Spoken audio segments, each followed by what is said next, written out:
Brock is an Afghanistan veteran, and like I said earlier, he left the Army as a conscientious objector. Am I right about that? You successfully left as a CO? It's complicated. He attempted to, at least, leave the Army because of his opposition to war, which is not an easy thing to do if you're familiar with it. But Brock is also a member of Iraq Veterans Against the War, who drafted a statement this week opposing U.S. military intervention and war in Syria. And he was just going to read that so that folks can hear that perspective. And then he'll also be available to answer any questions and answers, especially if they involve U.S. military questions pertinent to the U.S. military. So this is Brock MCINTOSH.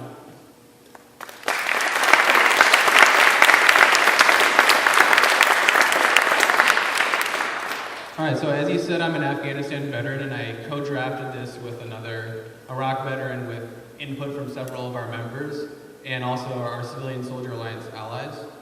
And keep in mind, this was written last week around Wednesday, and a lot of things have changed since then. But, so here it goes.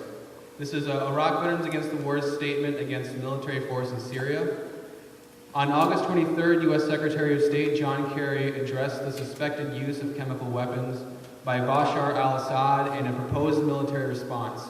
In his remarks to the nation, Secretary Kerry condemned the use of chemical weapons, calling it a moral obscenity. Iraq Veterans Against the War agrees, but we also believe that U.S. military action in Syria is obscene. Our vision includes building a movement that is an ally to the oppressed, a community connected in solidarity with war-torn peoples, including the people of Syria. We condemn the use of chemical weapons, not only against civilians, but against all peoples in all nations. We know intimately that chemical weapons indiscriminately harm, maim, and kill while causing long-term health problems and environmental destruction. As veterans of the global war on terror, we are acutely aware that these sorts of indiscriminate and inhumane weapons have comprised our own arsenals throughout history, and that we inherit this legacy. America's atomic bombs, napalm, and Agent Orange have killed millions of innocent civilians. For strategic gain, the U.S. actively supported Saddam Hussein while knowing that he was simultaneously using chemical weapons in the Iran-Iraq war. Nevertheless, we were called upon to deploy to Iraq under the false pretense that Saddam Hussein possessed weapons of mass destruction. In Iraq and Afghanistan, we were party to America's introduction of white phosphorus and depleted uranium, and know all too well their disastrous legacy on the people of those countries. We continue to watch our veteran brothers and sisters die of cancer from exposure to these and other substances employed on the battlefield. As veterans, we cannot help but recognize the glaring hypocrisy of America's leaders as they demand immediate military action against any country that uses chemical weapons. Our condemnation of chemical weapons is also based on the principle that military violence against civilians by any means is wrong, whether through Assad's artillery or through American bombs, bullets, Tomahawk missiles, and drones.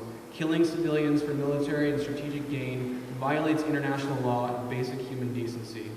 Many of us are Iraq veterans and know what sacrifices have been made in the name of fighting against illegal weapons, only to find that the justification was a lie. We implore our leaders not to follow the mistakes that led to the Iraq War by violating national and international legal conventions. But beyond law, the use of military force in Syria would be reckless, dangerous, and morally wrong. It will destabilize the conflict and lead to further civilian casualties. As Iraq and Afghanistan veterans, we have also seen how narrow military actions have devolved into invasions and occupations. So long as non-military avenues exist, we demand their use before war.